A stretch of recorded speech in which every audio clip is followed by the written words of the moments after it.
Welcome everyone. Morning or afternoon if you're listening to the replay or in a different time zone. My name's Kevin Linsell from IJYI, and I'm here to top and tail and generally help a great team of speakers that we've got today talk around how technology can be used to deliver improved outcomes for local authorities and health services. I'm just going to take you briefly through now the agenda, and also just a little bit of housekeeping of how to use the Teams live interface to ask questions, etc., as you may be able to do so if you're not familiar with it.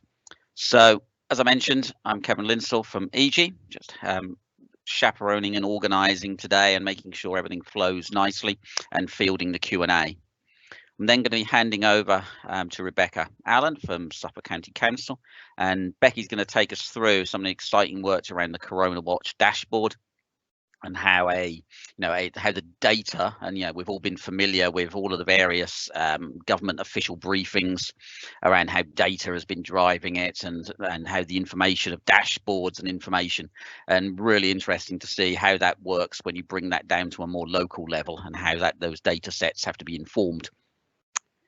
Then we're going to go to a little bit of a brief excerpt of a video interview that our CEO Chris Pont did with James Duez from Rainbird around some of the data challenges in local health. And following on from that, we're then going to switch over to the double act of Claire and Gareth from Suffolk County Council to talk around improving the outcomes for children and young people across Suffolk. This is a really interesting project, and it's great to have them on here to talk about it from the very much the end user, the business user perspective of where technology can make such a difference to what is a very important subject and very important part of our community. And then we'll come back to our own David Napier, who's going to talk through a little around some of the sort of 7 tips, a bit of the technology element and things that are worth thinking about as you move into any projects or during projects, or even when you're looking to gain some extra benefit out of what you've already had. And then I'll come along at the end just to field any Q&A and to close off the session at the end. We're anticipating up to about an hour. We'll definitely not overrun on that as well, because aware that everyone's time is very, very precious. But we may finish a few minutes early, depending on how many questions and things we get throughout the session. Talking of questions and things, if we move just onto the housekeeping slide. I've been through the agenda and the timings. I'll let my guests and speakers do a proper introduction to themselves as they come on each time. We are recording, obviously, this session, so it is available for live replay and can be accessed after. If you have any questions after the event, because you're on the replay, feel free to reach out to us. The contact information things is on the live event and via the usual social media channels. Questions for those on the live event, there is a Q&A box up the top in the Windows live interface. You can submit your questions. They will get moderated and pushed, and we will pick up all of those questions at the end. If it's something that comes through really compelling, you're having some problems or some technical issues or things, then we will see those and attempt to help as best we can. And looking ahead, there's a few interesting things on our website and social media. There's a case study around some of the work that we're talking about today. And on there, we're also running a roundtable session with some really exciting guests next week, talking around similar subjects. So keep an eye out for that. We'll send that out via like a follow-up email to those of you that are signed up to this event as well as push that out on the social media channels. And of course, there's a whole range of articles that we've got on our website already and on the social media channels. Take a look at those. If you'd like to ask questions around them, again, we've got the various channels for those, and we can come back to you or even facilitate a small call to talk through some of those things. So what we'll do now is get started. Enough for me. I'm going to pass over to Becky so she can get going on her section to look around the Coronawatch dashboard and things of that nature. So if Becky, you'd like to share your slides, you can now take over. Your video is live and you'll just need to remember to unmute yourself. Morning everyone. Right, I will just share my screen, so hopefully you'll be able to see the slides. Is that visible now, Kevin? It is, yes. Excellent. So my name's Rebecca Allen and I'm the lead for COVID-19 analytics for Public Health Suffolk. And this morning I'd like to introduce our Coronawatch suite of reporting, which, as you can probably guess from the name, is our umbrella term for our local COVID-19 data reporting and analysis, and incorporates several reports, briefings and data dashboards which we have developed over the last year or so.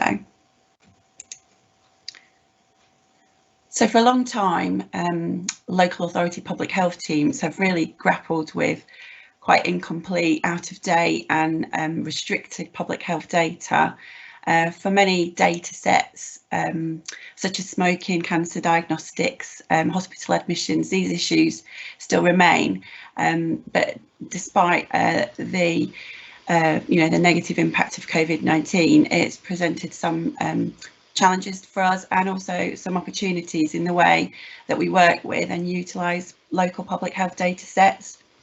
Like many local authorities, we've really needed to adapt and to innovate, to analyse data, and in early 2020 this became more important than ever.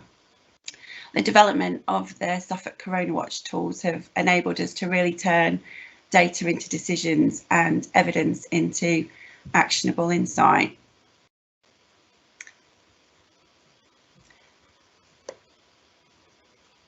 So in March 2020, as Suffolk entered lockdown alongside the rest of the country, we had no access to any local COVID-19 data. We used national data and local estimates of prevalence to give us early indications of potential COVID-19 prevalence for Suffolk. And there was a real recognised need to bring together all the information that we had available to be able to inform the local response. In May 2020, we started really getting access to detailed local data. So a couple of months after the start of the pandemic, we got access from Public Health England, and this information has continued to change and grow as the pandemic has progressed, really. In last summer, we started to have access to case and test data at an identifiable level, so with people's names, whereas before we'd only really had aggregate or access at postcode level. And along with this, data from the Office of National Statistics on registered deaths, care homes data, hospital admissions, workplace outbreaks, information from Google on mobility as to how people were moving around the county or staying at home. And more recently, we've now got access to vaccination statistics. However, this presented us with a new challenge, really, well, many challenges, to be honest, namely how we were going to download, interrogate, analyse and provide some meaningful insight from this data that changes on a daily basis and has continued to evolve rapidly as we've gone through the course of the pandemic. It quickly became quite clear to us that our old reliance on Excel was just not going to be suited to the volume of data that we were now receiving. Really, the scale of it and the need to churn through it, huge volumes. For instance, our negative tests in Suffolk goes into the millions of rows now. So extracting all that information was exceeding Excel's capabilities. Our operational and strategic teams needed fast access to the latest information in a clear format, and we recognised that we needed a secure and a role-based approach to sharing our data and analytics based on the need to see the information. The initial plan, and to be honest, the continued plan, was to use Microsoft's Power BI analytics product. We were storing data, sensitive data, in an on-premises secure data warehouse, and also using local SharePoint drives, a mixture of APIs and direct web connectors for publicly available data. And all this information was imported into Power BI and modelled within the built-in modelling functionality of Power BI and visualised into data dashboards that make up Coronawatch for consumption. So we took a three-step approach to Coronawatch. Level 1 is our public Coronawatch website and dashboard, and lets us gather data from the Office of National Statistics, gov.uk, the NHS, and more publicly available sources and aggregate it in one place and provide visualisations that can be used and reused across Suffolk, giving one version of the truth for members of the public, for politicians and for policymakers. There's also supporting briefings on the main Coronawatch dashboard, which bring together all the latest evidence and intelligence into one accessible location. On top of level 1, we also have level 2, which is not publicly available. It's a more detailed version of the Coronawatch dashboard. It contains restricted but still anonymous data on indicators which drive the local outbreak control planning, such as more detailed hospital bed occupancy data and care home outbreak data. Level 3 is the most detailed and the most restricted Coronawatch dashboard, and that contains identifiable data about cases, clusters, exposures to COVID, locations where we have COVID cases grouped, and drives the identification of outbreaks and our actions to limit the impact of those outbreaks. So what I've just got on screen at the moment is an extract from our level 1 dashboard, which we developed from a template which was really helpfully shared with us by colleagues at Norfolk County Council. We've got a really close working relationship with colleagues across local authority public health teams and Public Health England, and this data, knowledge and intelligence sharing has really been critical in maximising our efficiencies, reducing duplication and sharing best practice really.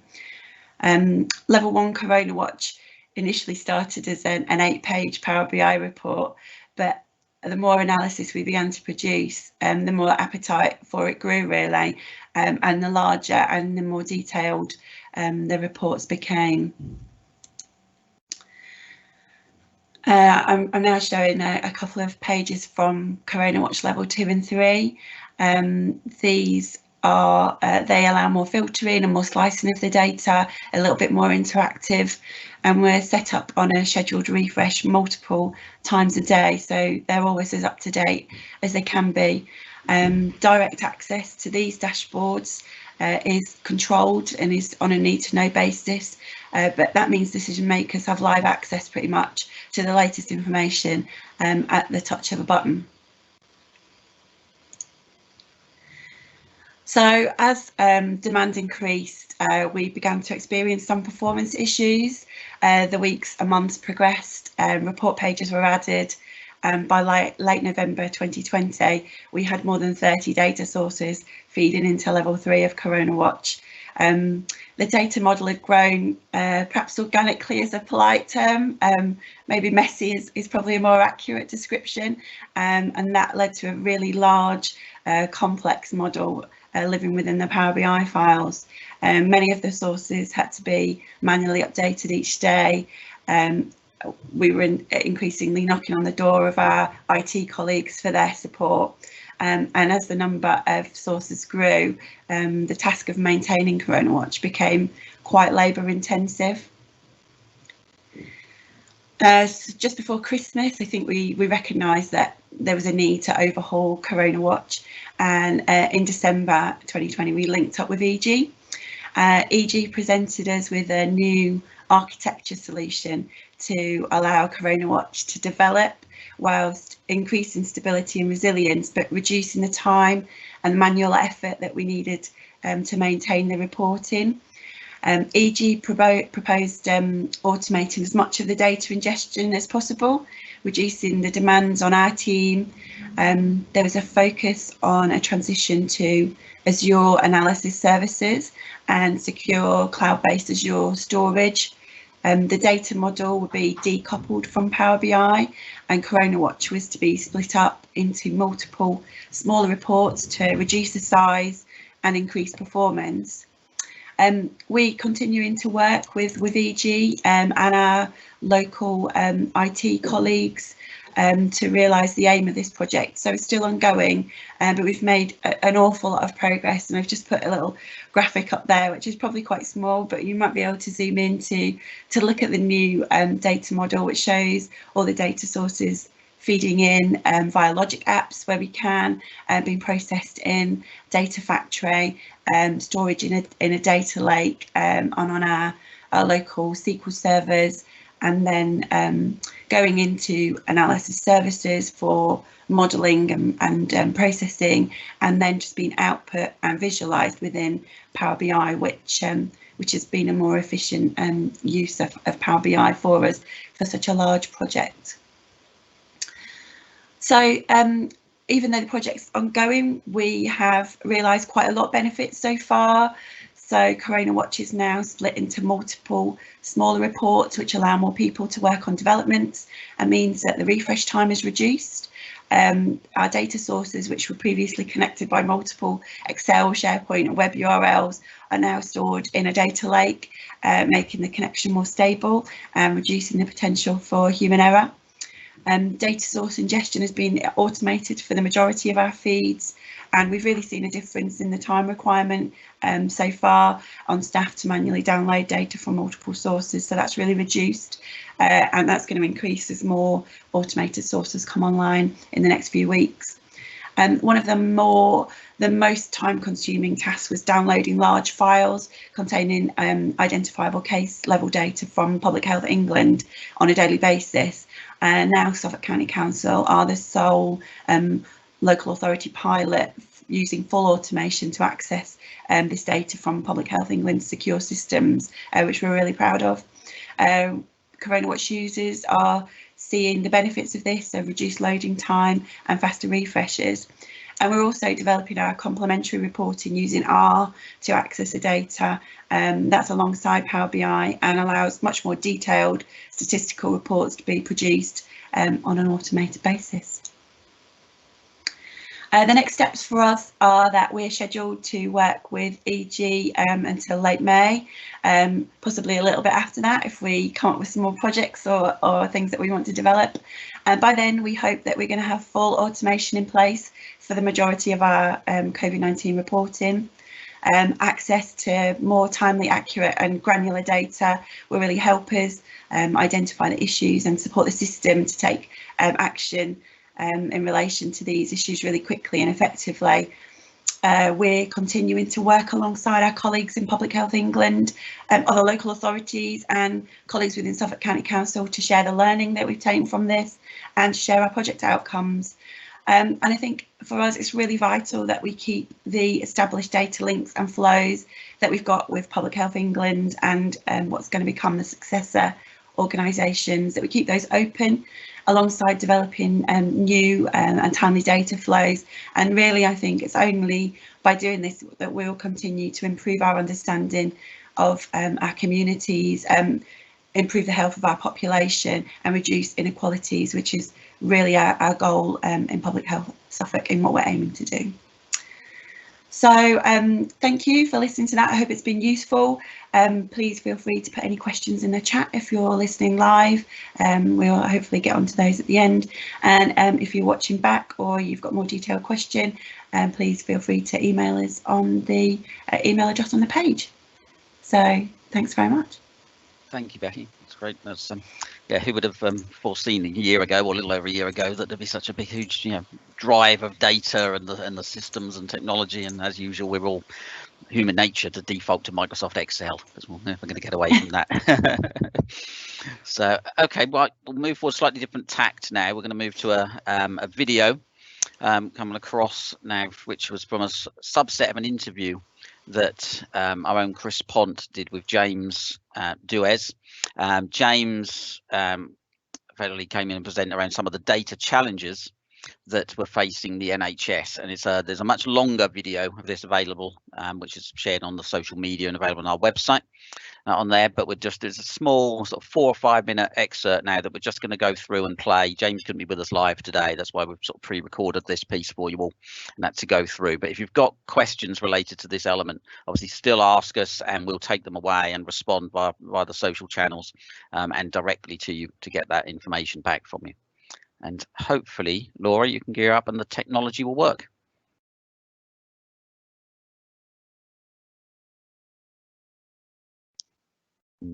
May need to get unmute to get the audio running, Laura.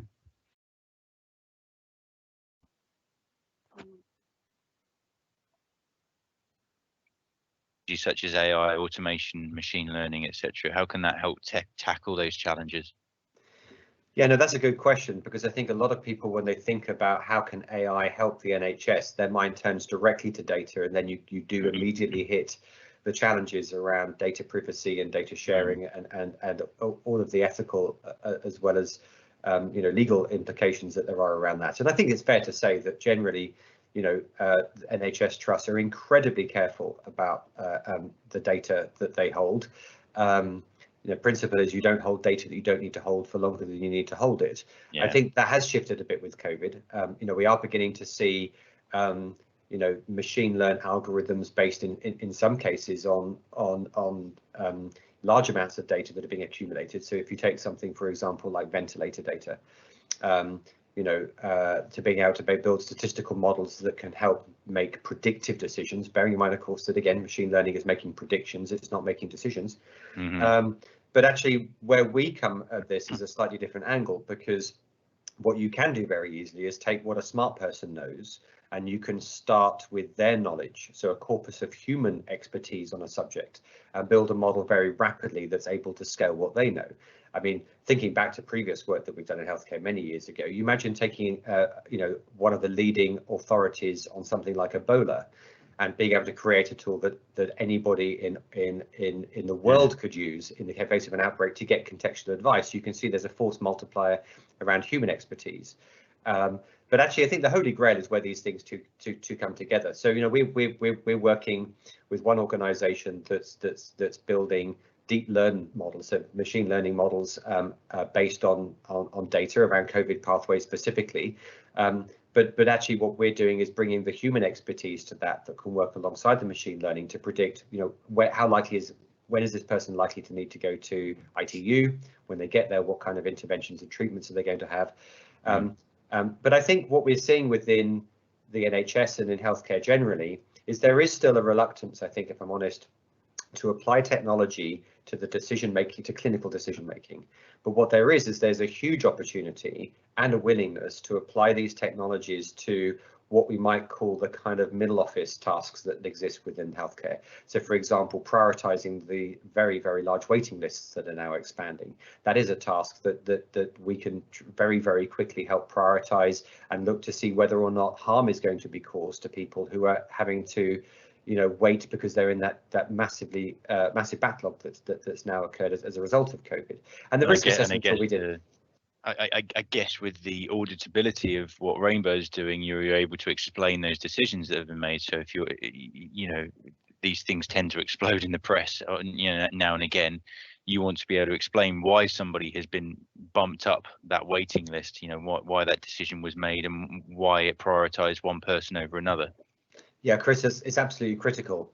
We don't trust technology we don't understand, and we shouldn't. Right? There's history is littered with disasters around people relying on technology that's failed them.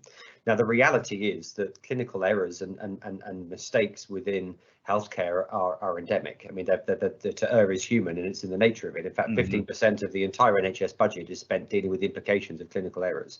Yeah. There is no doubt that there is a huge role for technology like ours to play in providing, I think it's decision support. It's not replacing what doctors are doing. It is providing them decision support to help tired, busy doctors with some of the probabilistic reasoning that underpins ultimately what has to be a human judgment.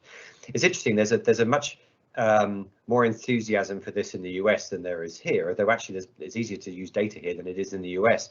But I think some of the work that's been done by IBM Watson and others has created a familiarity with this idea of building AI algorithms that can provide decision support. There are some commentators that think it won't be many more years before a doctor will be found to be negligent if they haven't consulted with an AI in making a decision around things like cancer pathways, cancer treatments. Here, I think we're just a little bit more reticent, but there's huge opportunity to support the operational processes. And I think this is an education challenge. And I think through solving some of those problems like this risk assessment program or the work we're doing around waiting lists, this is the way by which trust starts to get built in a technology that has to be entirely auditable if we're going to trust it. And again, it's not replacing those humans, it's just making them more efficient and more accurate with what they're doing. Absolutely. I think, you know, there was, if you go back 5, 6, 7 years, there was huge concern about what AI and automation was going to do to global workforces. And of course, there are going to be some shifts as, you know, some of the labor intensive work is moved out of certain sectors. The automation of automotive is a good example of that, where I think there will be some changes, but that was always the case. You know, the automation phenomenon, if we forget about AI, we just think about automation in its general terms. We've been trying to automate heavy lifting for millennia.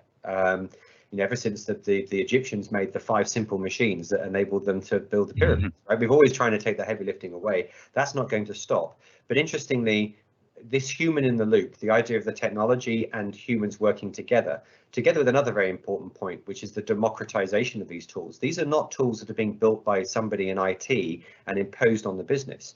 Our technology is being used by the business to support itself. There's this whole citizen developer phenomenon where, you know, these tools are not designed for software engineers. We build tools, whether you want to build machine learning or you want to build a human-centric model or you want to orchestrate it all together. These are all drag and drop visual tools that you can learn to use in just a few days. So the force multiplier in this whole space is you take these technologies, these tremendously generic horizontal capabilities, you give them to imaginative, bright, sparky business people, and they can transform the work that they do.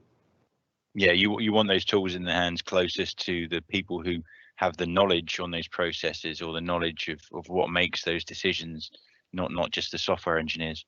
That's absolutely key, and that's what we call the knowledge engineering gap. Because if you imagine you take an expert in any particular field, let's say a clinician, and you put them with a software engineer who is, you know, interested in software but not necessarily interested in medicine, that the clinician is interested in their space but not necessarily in software engineering, they're probably very different types of people. You put them together in a room, and a huge amount is lost in translation. You have to put the domain expert at the center of the process of creating tools like this, and that's key. Yeah, absolutely. Well, listen, James, I could sit and talk to you about this all day, but I know you're a very, very busy person. So thank you very much. That's been really interesting, and yeah, good luck with Rainbird. Thank you, Chris. Thanks for having me on. Thanks very much. Excellent. Thank you for that video. It was great to hear some of those, and the democratization of IT. As it's effectively on there is getting the business users to really take the power and drive the use cases it goes through, so that the end businesses, or the end, in this case the end citizens, really benefit from that. And this leads nicely on to passing over to Claire.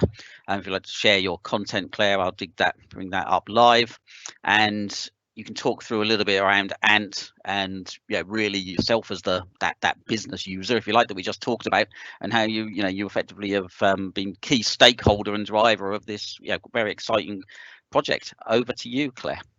Thank you. Am I sharing the right screen? Can I just check in first, because I can't tell? Yes, yep, that is your screen sharing, so that it should move your slides. Lovely, thank you. So thank you. It's fantastic to be here today. Actually, there is a blend now of practitioner, so I'm an educational psychologist, and then I'm going to be followed by Gareth, who's from IT, so exemplifying what has just been talked about, actually. So I'm Claire Darwin, and I'm the Principal Educational and Child Psychologist in Suffolk County Council. And thank you so much for inviting me to share a summary of the Analysis of Additional Needs Screening Tool, also known as the ANT. So I'm going to refer to it as the ANT going forward. So I'm going to share a summary of the journey that we've taken with the ANT and our work with IJYI and Suffolk County Council IT. What the ANT is it's an educational psychology analysis and consultation tool, and we use it when working with education staff in order to support children and young people in their education settings. So the ANT has 3 main elements to it, and the ANT has a history of around 10 years. Version 1 started in Excel, funnily enough. So it was an Excel spreadsheet that collected information about a young person and their strengths and their difficulties. And then the information was kind of analysed by a psychologist, and then followed up with a face-to-face consultation with a youth justice service colleague, because the ANT actually was born within youth justice. So the youth justice team wanted us to kind of work with their colleagues, so educational psychology and youth justice colleague in order to kind of plan ways forward for young people.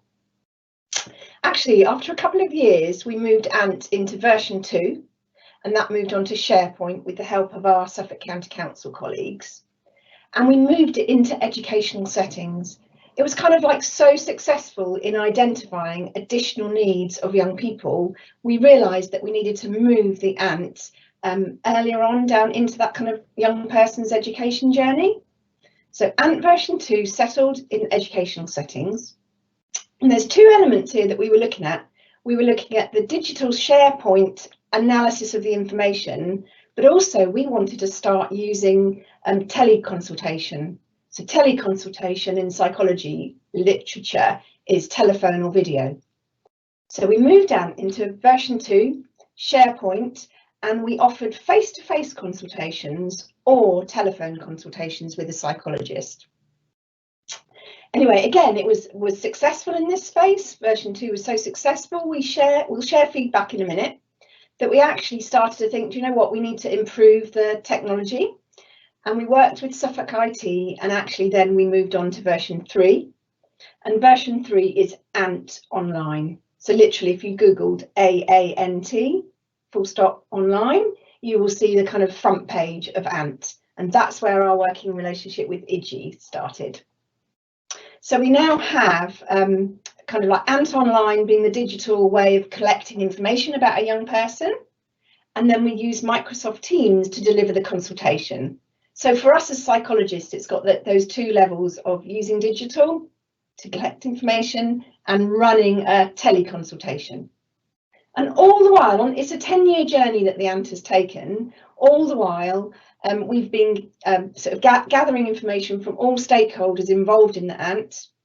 And also, we're running academic research at the same time. So I am running academic research on the ANT through University College London as a sort of doctorate supervised project.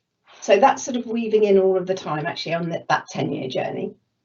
Also, it was really important for us to work with other local authority educational psychologists in order to shape and develop something that was going to have use not just in Suffolk for the benefit of Suffolk children and young people, but also in our profession.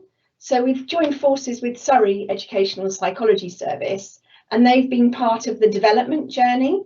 And they're now, the ANT Online is now live. So their psychologists and our psychologists in Suffolk are using the ANT and seeking feedback all of the time in order to evolve it further. I'm not looking to version 4 yet, but sort of embedding version 3. So really, I suppose I'm saying that the ANT is live in Suffolk for Suffolk children and young people working with our education colleagues, but it also has the potential to be licensed across Suffolk and beyond. So the three main elements are shown on the slide. So you can see it's a framework where we collect information.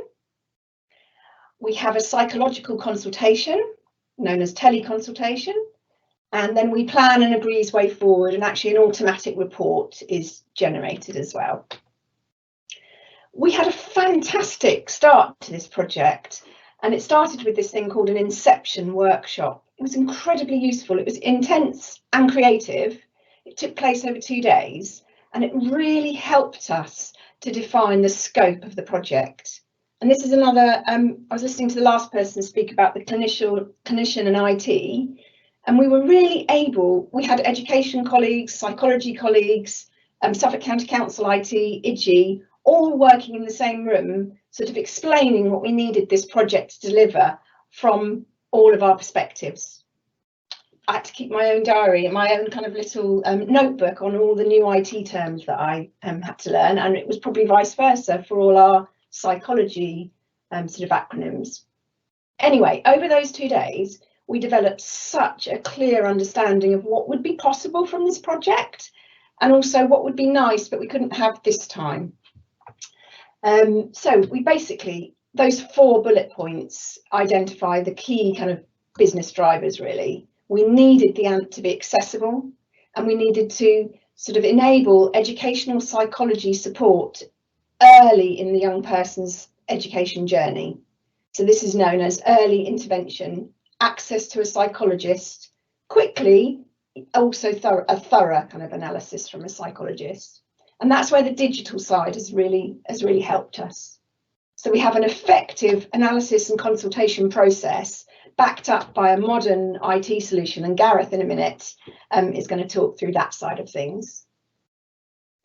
We knew that we needed to have secure storage and, you know, sort of sensitive data is involved here, so it's really important. We also knew it was the way forward.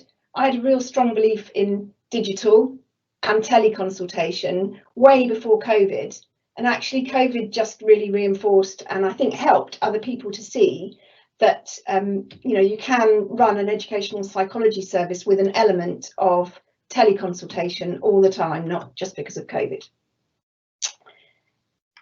Anyway, one of the things I really enjoyed and thought was so valuable in the Inception Workshop was the elevator pitch. And so it really helped us define what it is that we were after. I'm not going to read the whole elevator pitch through because I believe that you're going to have these slides afterwards. But it really helped us sort of define what we needed from the ANT. It was all about inclusion. It was all about supporting education colleagues to kind of get that inclusive education right for a young person. And it's kind of a rich consultation. Yet it doesn't take a lot of time to sort of have that consultation, about 40 minutes to an hour. Okay. Oh, and for psychologists or practitioners in the audience, the features, they're really clear actually in terms of what happens before. So it's all automated through email and online. It enables you to look at the information that our education colleagues are putting in, sharing views of the young person, the family, and their own views in school. So you get this surface overview by sort of charts and numbers and patterns. And then you get to look more deeply at patterns and anomalies. You get to have your formulation or your hypothesis about what's happening for that young person. And then all through the automated system, you contact the consultee as an education colleague and you arrange that date to speak. During the consultation, there's such a clear framework, all evidence-based, research-based in psychology kind of framework, agreed structure, keeping to time and gently challenge. And then afterwards, so the before, during, after, you have your complete actions, you get a report, you can kind of like put references virtually live. This is all like sort of within a day that the school will receive their support. And we always seek feedback because we're always looking to continually improve. So this is, I work really closely with Imogen House, so she's a senior psychologist in Suffolk, and she's really helped kind of like analyse the benefits and deliver the ANT. And we look at this, we call this the ripple diagram. So it really shows the ripple effect and the impact on children, young people, education settings, and our kind of local authority colleagues. It's quite detailed, so you might want to come and look at this after the event. But you're really seeing feedback on those ripples from people who've experienced an ANT process. And you can sort of see that the different areas, so educational staff have reported that they benefit from this process. Families really feel listened to because we seek their views as part of the information gathering. And often people have reported that the working relationship between family and the school and this sort of engagement has improved as part of this process. It really gives direction to people for services and schools, really encourages collaboration, helps to change perspectives of people, and also many more children and young people can be reached. So from my perspective as a sort of principal psychologist looking at the allocation of our team, by offering a fantastic digital experience through the actual form in the first place, but then delivering teleconsultation means that the psychologist isn't having to drive to the school in order to undertake the consultation.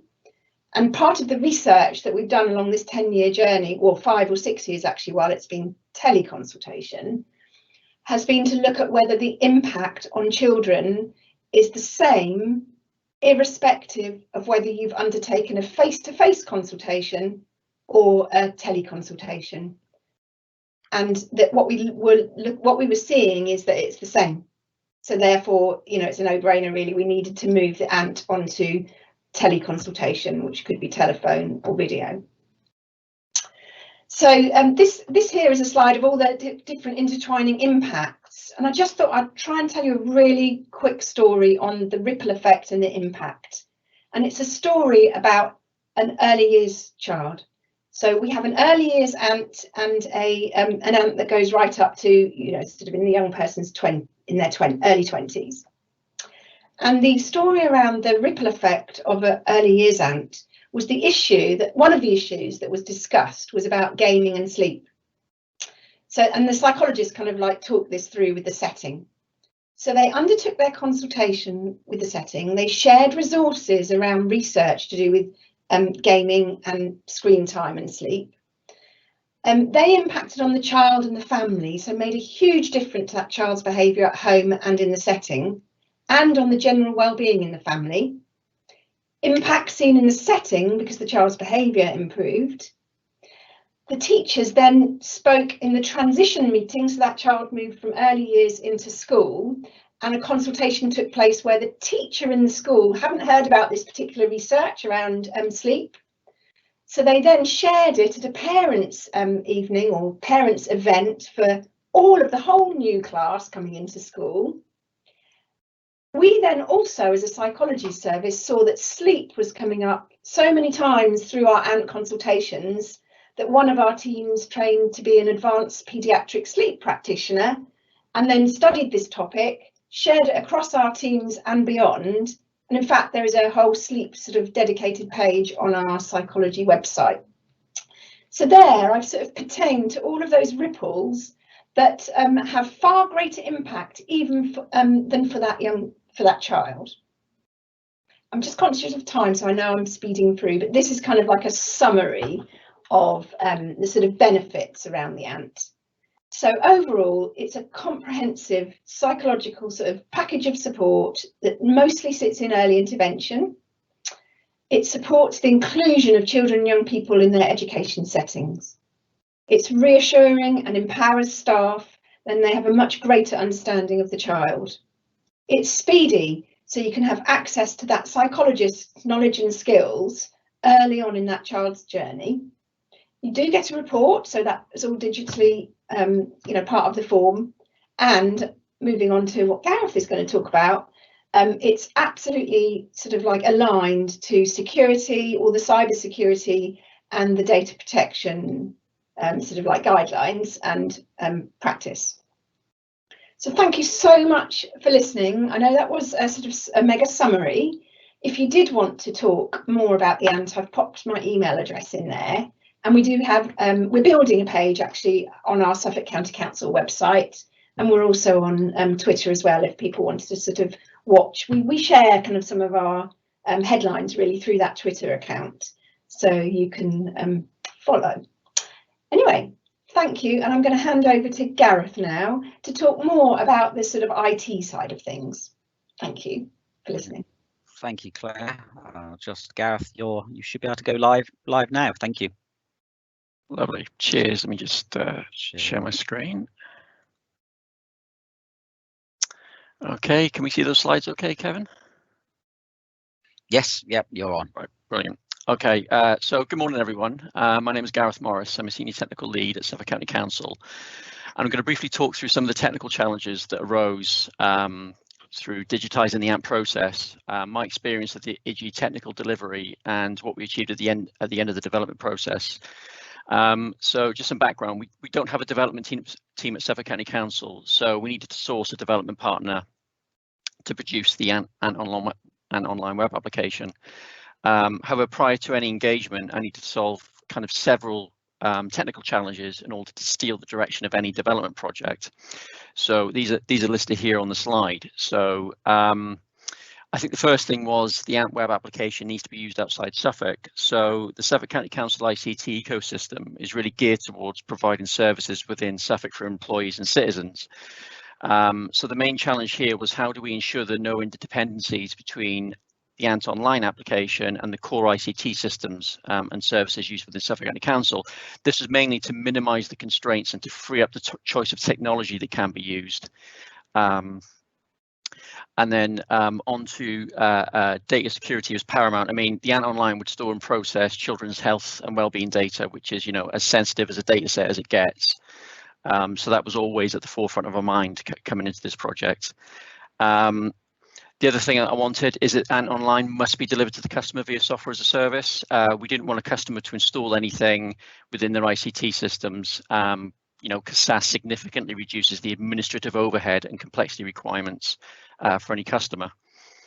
Conversely, then on the back end, Ant Online must be deployed via platform as a service at a minimum. I didn't want any code running on any platform that required operating system level administration. Again, this is to reduce complexity and administrative overhead. And then the final challenge really was the operational support risks due to the technology used and potential customer base. So Suffolk County Council IT already has a large number of users and applications to support. To increase this with another application that can be used outside Suffolk with other local authorities would pose a significant strain on our help desk, on our internal help desks. And then in terms of cloud technology, we don't have an operational capability in that area, as most of our apps are currently run on premise. So that posed further risks around the ability to run and maintain Ant Online. So in order to meet these challenges, I came up with the following solutions, basically. So in order that we could use Ant outside Suffolk, we would use a separate Azure subscription, Azure AD, to provide a logical boundary for hosting, support, billing, and security. This would decouple it away from core SEC services. We'd use a technology called Azure B2C for customer identity to remove the overhead for any identity management within the web application, and also provision an Azure DevOps instance to enable the development partner to use Git repos, automation pipelines, and agile management tool sets. This would also provide SEC, Suffolk County Council, with full visibility of the development process and enhance that collaboration. Coming on to the data security, the web application needed to implement privacy by design to protect the sensitive data set from compromise. So we used the National Cybersecurity Centre Cloud Security Principles as a set of non-functionals that any development partner would need to adhere to. We used the in order to deliver software as a service and PaaS, Azure Public Cloud was an obvious choice because of all the technologies and services that you can utilize in there. And really the final risk around the operational support risks, supplier needed to eat their own dog food, which is a fantastic phrase, which means if they built it, they also need to fully support it as well. And there's lots of benefits with that.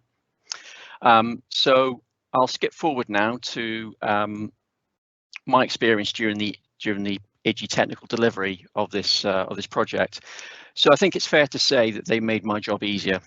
IJYI just accepted all the hosting and security and support requirements. There was never any pushback. There was never any debate, and they implemented all the non-functional requirements I provided them. They made you feel part of the team during the development process. This was a unique experience to me. I've not experienced this before. I actually felt part of the suppliers team. I was included in all the daily stand-ups, showcases, retrospectives, planning meetings for the entire delivery cycle of Ant Online.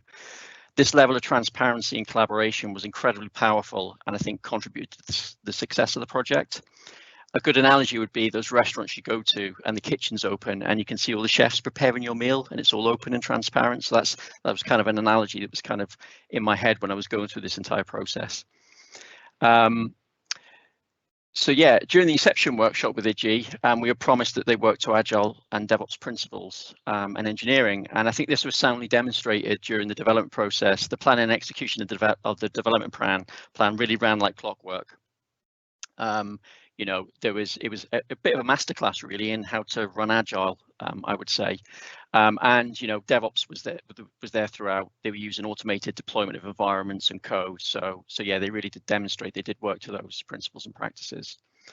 And I think the sort of one of the highlights for me is that we had a comprehensive security review of the Ant web application when it was finished by our security consultants that we use. And they were incredibly complimentary about how the app had been coded and delivered, which significantly reduced the surface attack area. And I'd just like to thank the IJYI developers and engineers who worked hard on delivering Ant Online for Suffolk County Council. I think credit needs to go to them for this.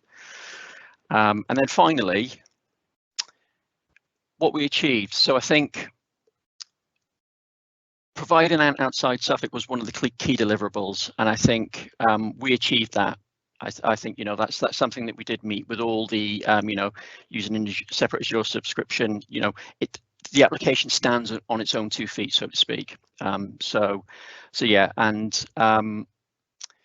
the Ant Web application is powered exclusively by Microsoft Azure Cloud. The technology used in its creation is modern and in some cases ahead of the curve. So based on some of the other applications I've worked with in public sector, they're not using the technologies delivered in Ant. It's completely cloud-based, and it uses a modern identity platform using Azure B2C, which enables users to bring their own identity. And in terms of ahead of the curve, the second factor authentication for users to authenticate to Ant Online is, provided exclusively via an authenticator app. We don't use SMS, which is no longer being, advised by most security experts and institutions. And I think that one of the key things as well is that we have a development partner, IJYI, that we can trust for future development, and I hope we do develop the Ant further.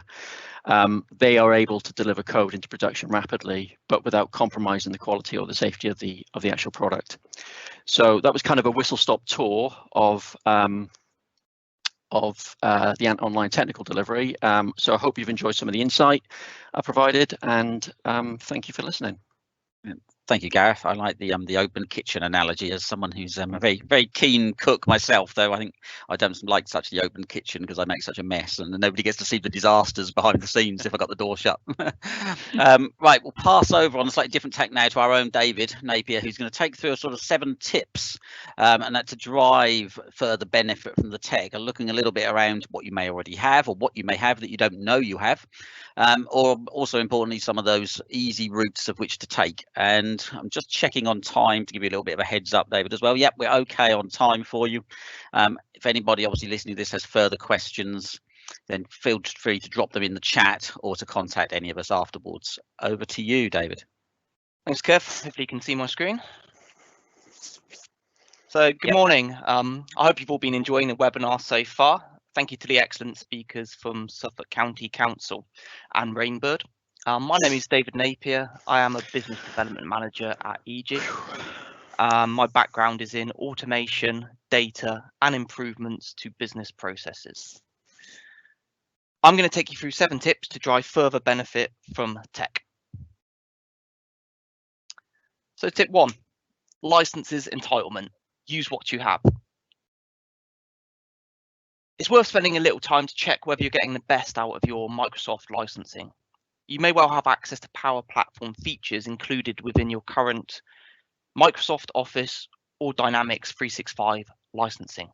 This can save you money on buying individual licenses, as well as open up new processes that you didn't realize you have access to.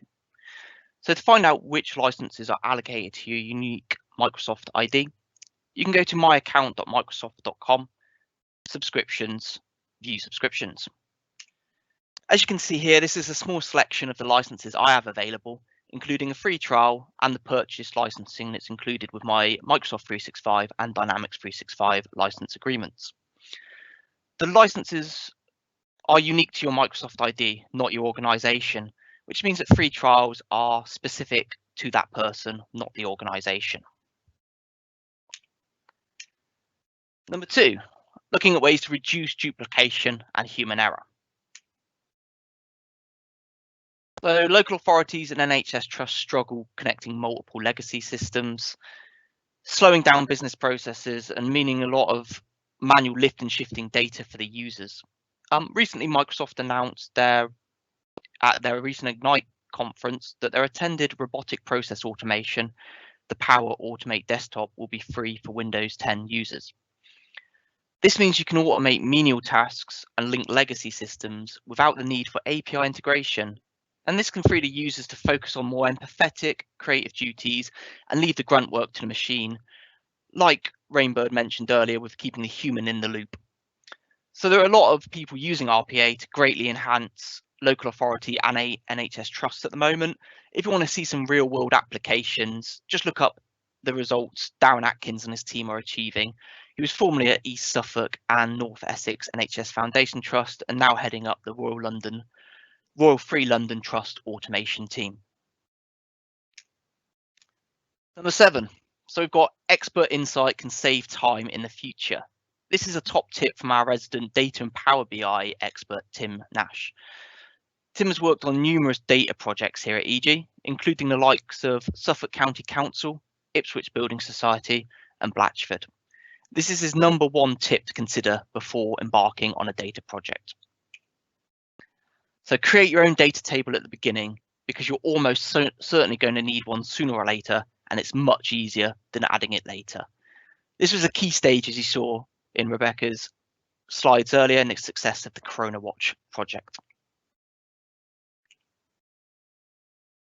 #4 is bring everyone together. So when you begin to work on a new project, some of the greatest inhibitors to success are fear of change and unclear expectations across teams. The key to approaching this is via discovery phase, which incorporates an Inception Workshop. Whilst everyone may not agree, and that's understandable, at least you can set forth a clear goal of what your #1 driver is. It is important to not just include the core team in this process, but also people who may be working on the project at some point, as this will create a feeling of goodwill and ensure the wider team is prepared and up to speed when the time is needed for them to get involved. The use of tech here with Teams, data accelerators, Trello, etc. means everyone is kept up to speed and involved no matter where they are. This was a key cornerstone in the ANT project Claire and Gareth spoke about earlier. #5 is reduce waiting times. So citizen and patient wait times are always an avenue councils and trusts are looking to improve.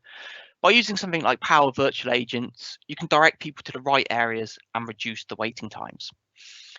It uses branching logic and sentiment analysis. It can easily escalate and create a ticket for an agent to pick up when required. This ensures quick engagement for the customer or patient and only involves an employee where necessary. So #6 is reducing admin time and human error. The amount of paperwork required in local authority and NHS organisations can be overwhelming. So try using form processing to extract data from PDFs or JPEGs, etc., and place in Excel or Dataverse. Or you can use Form Recognizer that uses text extraction to quickly extract text and structure into documents. This will cut out manual process, freeing up time and taking away the element of human error that can occur when manually completing these tasks. And finally, we've got improved security and time management. So it can be a nuisance when you create different reports for different security clearances from the same data sets. You can apply rules and permissions within a Power BI report to allow different users to see different subsets of the same data. This is a great tip for protecting data security and following due diligence without the hassle of making different reports from the same data sets. We've seen how key this is with Rebecca's slide earlier on the need for a secure role-based approach to data analytics based on the need to see information. So I've covered these tips, hints, process improvements, whatever you want to call them, at a high level. If you want to dive deeper into any of the subjects today, feel free to get in touch with myself or the team here at EG. I'll now pass you back to Kev, who will begin the Q&A session. Brilliant. Thank you, David. Really insightful there. Because of time, we're not going to cover any of the Q&A, because keen to finish on time. Not only my fellow presenters that have got to get onto the day job, but also obviously those of you attending as well on the live side of things. If you've got any further questions and any that we have come in, we'll answer in social media and in the follow-up to this event online. You can reach out to us via any of those channels as well. And looking ahead a little bit, obviously there is our case study that I mentioned again at the beginning, the round table that we've got coming up next week. Keep an eye out for that, with much more interaction between many guests across a whole range of topics as well, and some of the articles that we've got. I'd like to thank again all of the presenters today. I think we've covered some really interesting things, big data in the context of COVID, and how, we talk around how COVID has driven the change to, home working and acceptance of online and all of those things. I think it's also driven the fact that, data can inform everything that we do, and if done well, it can be done securely, and it can be done scalable, and it can be done effectively. And I think Claire has shown how technologies underneath in terms of ANT can make a difference to all of us. As someone myself, obviously with children in education, and seeing the challenges relating back to COVID, the challenges of how they relate to the stress and challenges. My oldest having his GCSEs cancelled, my youngest starting a new school in the middle of it all.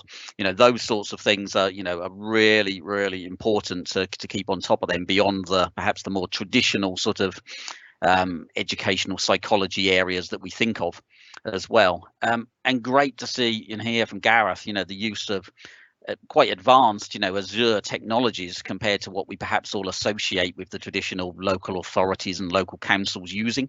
We still think of those dusty servers in the cupboard somewhere up the hallway. It's great to see that they're embraced, and not just on this project, but as a norm. That cloud first, cloud native approach. And then of course from our own David, just to talk through some of the things and the tools that you may not be aware of. And if you want more details of anything that we've touched on today, get in touch. Thank you all for those attending and those that have gone on to the replay, and look forward to speaking and hearing and discussing further with you all. Thank you very much.